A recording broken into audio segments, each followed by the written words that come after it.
Please rise and welcome the 57th Governor of the great state of New York, Governor Kathy Hochul.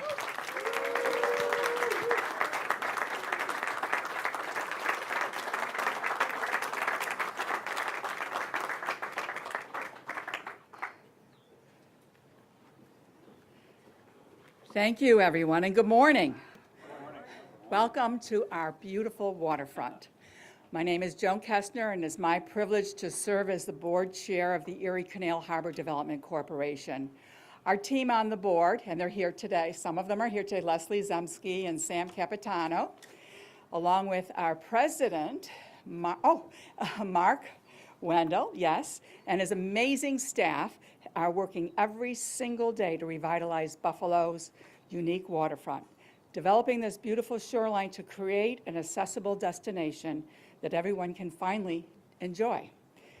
There's one person who should be recognized as the greatest champion of the waterfront, a fellow Western New Yorker and a passionate advocate for the inner and outer harbor and the driving force for everything that you're seeing today, the positive development and the public events that all of us are enjoying. Please welcome our incredible governor, my buddy forever, our Governor Kathy Hochul.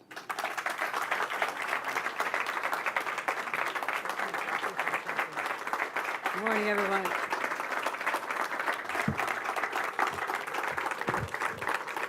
Good morning. Great to see everyone. Yesterday, I was at the Buffalo Bills training camp, and I said, where else would you rather be than right here, right now? I'm going to say it again today. Where would you rather be than right here, right now? Because this is extraordinary. And to all of you true believers from a long time ago, and Brian Higgins, are you in the audience here? There you are. Please stand up and take a bow. Still our resident visionary who saw the great possibility of this area by harnessing the power of literally the Power Authority and bringing the resources here. And I want to thank so many people, and I'll get to them. But I'm just overwhelmed by this. Those of you who are old enough, and you all look too young, but if you remember what this was like before, I mean, decades and decades of just driving by, going over the Skyway. I lived in Hamburg. I went by the Skyway every day. And you didn't even look to this side of the lake. It was such an eyesore. You know, it was big piles of, abandoned waste materials, and just, you knew that when I was much younger, the ships were coming in, and my grandpa worked down here, my longshoreman worked down here before he went to the steel plant. And this was an industrial wasteland. And yes, it was prosperous in its time, but when that era was over, there was no plan B for literally scores of years. And it hurt because it just seemed like too big to handle. Nobody could bite this off in enough right-sized pieces to make something happen. And I don't think there's a person who lived in that time who ever envisioned that we'd see what we're seeing here today. I mean, the life down here, the attractions, bringing in nature in such a beautiful way, it really nourishes the soul. And I want to thank Joan Kestner for assuming the leadership of the Erie Canal Harbor Corporation. We worked together on a town board of long years ago, but I knew that she would be one who could execute the vision, and she has brought so many ideas forward. Let's give a round of applause to Joan Kestner.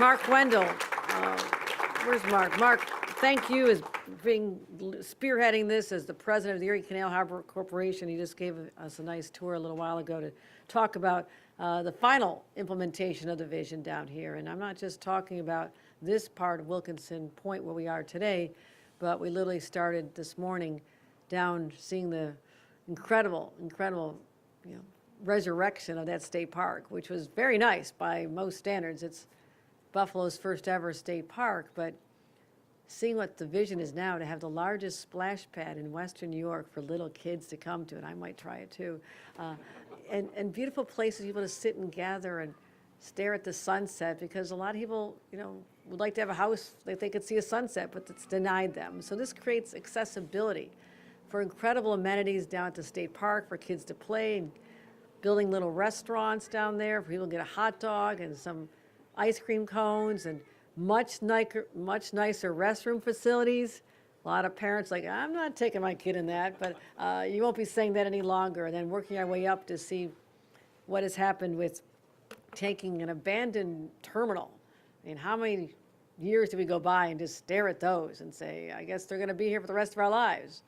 But that was not an answer for us. And to turn that into an event gathering venue that, literally thousands of people come down here and enjoy the experience of seeing sunsets while they're watching a world-class concert just starting this year. It is spectacular.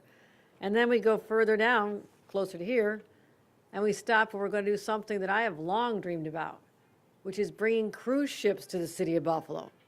My gosh. And I will say this, the inspiration came from a couple places, but I remember being in Erie, Pennsylvania.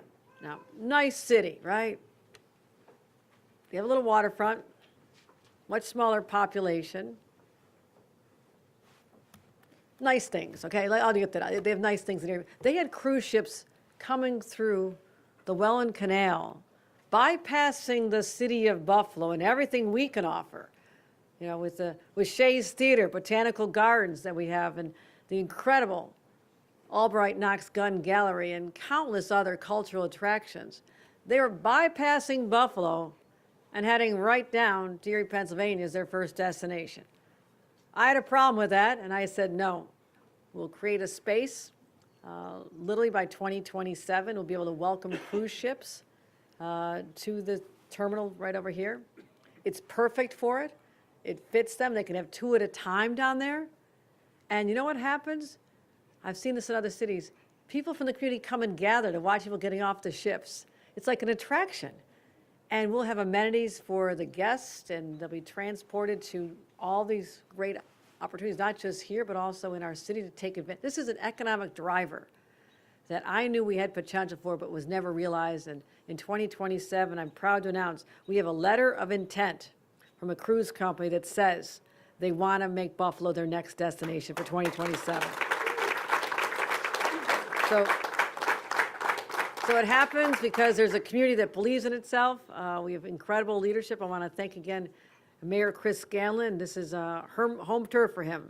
He's well familiar with this area and has grown up here and always believed in this area. And I also want to thank Senator Sean Ryan, who understands the power of connecting people with the waterfront and is going to continue in his role fighting for that as well. And John Rivera, who's fortunate to represent much of the waterfront with the Niagara District years earlier. But I thank you for everything you've done as a partner in Albany. And I certainly remember Karen McMahon. I know not the water per se, but it's a regional asset, right? It's a regional asset, and the same with Member Burke. I want to thank you attending here today. But also, again, just to have Brian Higgins here is really special. Brian, I would not want you to miss anything with the waterfront, because you are forever associated with this. And it's the weight on my shoulders to take it to the next level, and that's what we're doing here today. So this is also part of an initiative that's important to me. As we see what is happening to the mental health of people in our communities, our own family members, I don't think there's a single family that's untouched by some form of mental illness or mental challenges. And I think about our kids who don't know a life other than sitting in their rooms all summer long, connected to their vices, because that is their world that's been created. It's been a decade now that somebody thought it was okay to allow children to have cell phones in schools. Now, you can't sit there and play a board game. You can't, sit there and draw pictures. You can't play video games. But somehow it was okay to have a cell phone, which has only drawn children into a dark space throughout the day, bombarded with over 250 notifications. And the addictive algorithms, which we outlawed, the first state in the nation to outlaw them last year. We stood up to the social media companies, but still, we did that. But as long as they have that in their hand, they're under enormous pressure, the pressure on young girls in particular. I had roundtables around the state for a year and a half, sit there talking to stressed out teenagers. And one young woman said to me, you have to save us from ourselves. We can't put it down ourselves because of FOMO, fear of missing out. We're going to miss something. We'll be social outcasts if we don't have a cell phone. And I decided I will be the person who saves that child from herself. It's hard.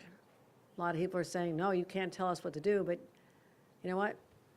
I'm here to make the hard decisions. And starting this fall, we're going to have a distraction-free school environment. No more cell phones, no more earbuds, smartwatches. And having seen the school districts that took the leap forward and have already done this, after just a few months of adjustment, and again, I know the parents and the kids are going to have a major adjustment, but afterward, young people have told me in those schools, I have my first friend in person. I never had a friend in person, a 7th grader. She says, the hallways are noisy again. People are talking to each other. They're laughing. Their gym classes were silent. Lunchrooms were silent. The hallways were silent. So we're bringing new life back. So what's the connection between that and this? It's an initiative we launched last year, but I'm doubling down. Get offline and get outside. And it is up to us to create the attractions to the outdoors that'll draw young people to want to be in places like this or other places in their community and discover them once again and find out what it's like to be a child. You know, kickball in the backyard entertained us for many, many summers. And so I want to simplify life for our young people. I want them to emerge as healthier adults. And when families know that this is available to them here, and for families who cannot afford a nice vacation to go somewhere fancy, they don't need to. Why would you ever leave Western New York in the summertime with everything we have here? It is extraordinary.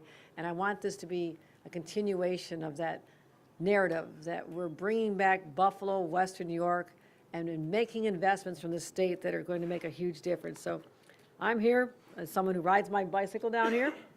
You might not recognize me, except there's usually people that look pretty official following me.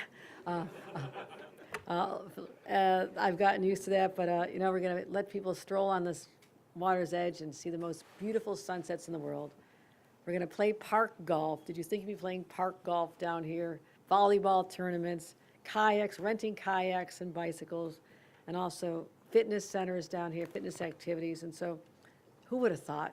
Who would have thought all those decades of just going by and saying, too bad no one cared enough to do something. We have cared enough. We've done something, and it's going to be magnificent. So I want to congratulate everyone involved in this. Again, I have a little 3-year-old granddaughter who'll be making a guest appearance at some point if my husband can find her shoes, I suppose. Little Sophia. And little Sophia will be joined by her little cousin, who's 2 weeks old, Nina, at some point, because this is all about families, reconnecting families. So, ladies and gentlemen, let me bring up our great mayor, Chris Scanlon.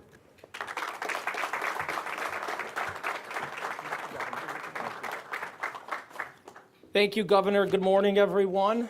It is an honor for me to be here out on Buffalo's Outer Harbor as the location which the governor stated is a spot that will no longer be bypassed.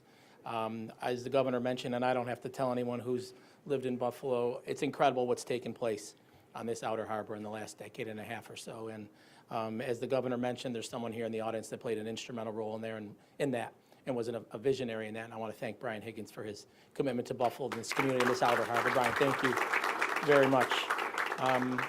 But it's so exciting to be here. It's such an honor for me to be here to celebrate this today.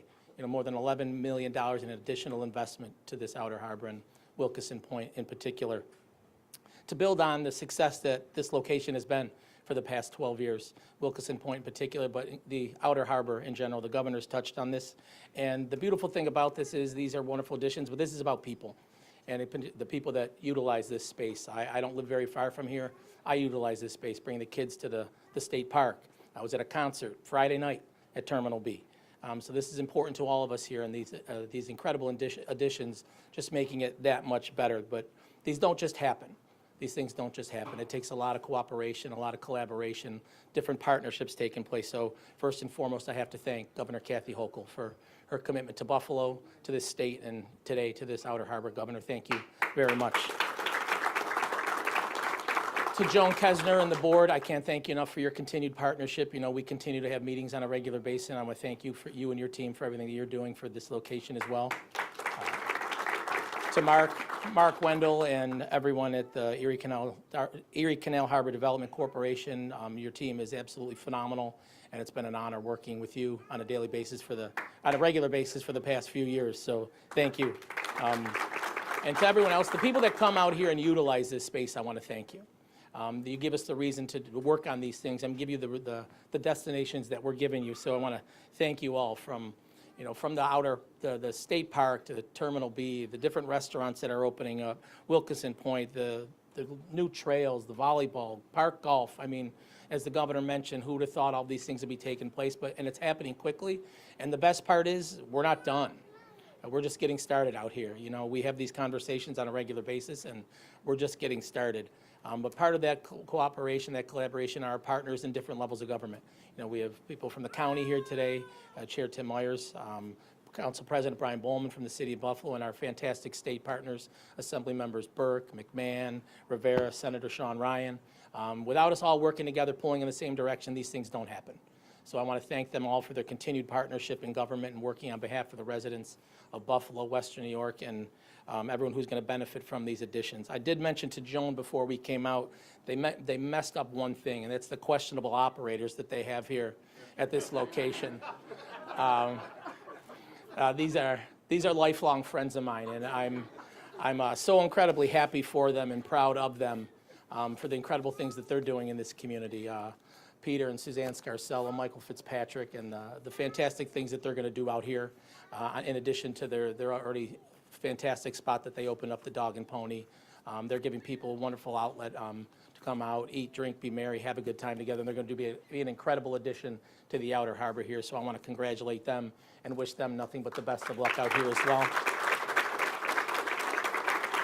So again, thank you all for coming out here today. This is another incredible day out here on Buffalo's Outer Harbor. And as I talked about, it doesn't happen without partnership. So another one of those great partners in this is our New York State Assembly Member John Rivera, and I want to welcome him to the podium at this time.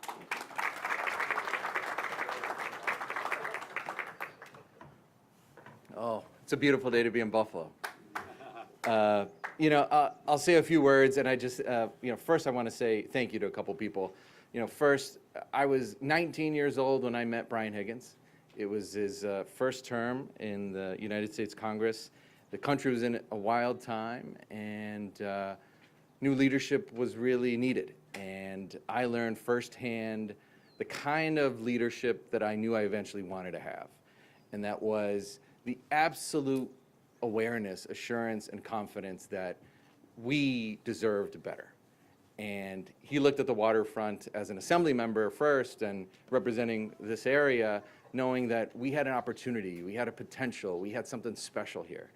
And, I grew up my whole life on the west side of the city of Buffalo, not far from the waterfront, but always distant from it because the 90, because of, traffic, because of everything else and all the poor planning and poor decisions that were made along the way in this region's history.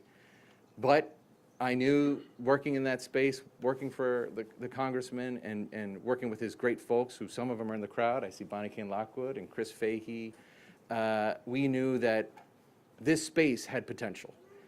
And what's behind me right now is this beautiful use of acreage, but 15 years ago, this was storage. 15 years ago, this was forgotten. 15 years ago, it was something you just drove past. But today, like the mayor said, like the governor said, we're going to bring our kids and our grandkids here. And it's because we believe that we deserve better than what we had. And that's the kind of leadership that we need. And so I just thank Congressman Brian Higgins for all his leadership on the waterfront. Thank you so much for that. And I obviously want to thank our governor.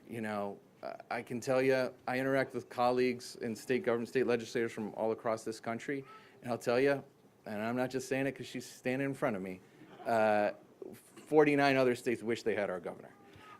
Our governor is a governor of persistence and focus and humility in it all, but strength in it all. And I just tell you, Governor, you not just stand out among your peers, but you are doing amazing things for Western New York. So thank you for everything you've done. In the New York State Assembly, I have the good fortune of chairing the subcommittee on regional tourism. And in that, I've toured from as far east as the end of Long Island to as far north as Plattsburgh. And I can tell you, there is no region in this state that has our waterfront. They just don't. They wish they had what we have here. And all this needed was not, billion-dollar silver bullet ideas. All this needed was real intentional thought on what it could look like and the follow-through to make it happen. And, you know, it's incredible to think what we've done in just this small period of time, but it's even more amazing to think what we'll do in the years ahead. And that's with the leadership, like the mayor said, of working together among our colleagues in state government, being led by our governor, our Congressman Tim Kennedy, and all of us coming together, believing that we deserve better as a region and knowing that this is going to be an amazing space for our kids and their kids. So thank you very much, Governor, and I can't wait to bring my daughter here. Thank you. Please remain seated while we cut the ribbon.